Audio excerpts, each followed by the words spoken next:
পাকা তরমুজ কে কে চিনতে পারো? আমি তো চিনতে পারি না, দোকানের ভরসাতে নিয়ে এসেছি, তোমাদের সামনেই কাটবো, কেটে দেখবো যে ঠকলাম নাকি পাকাই আনলাম।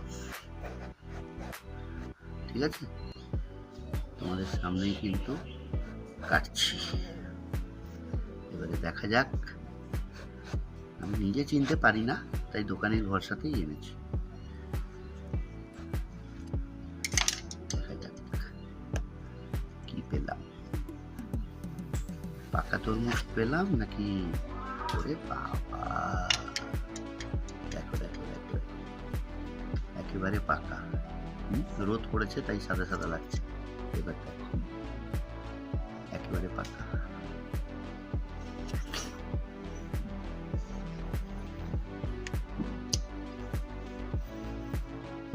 দেখতে পাচ্ছ?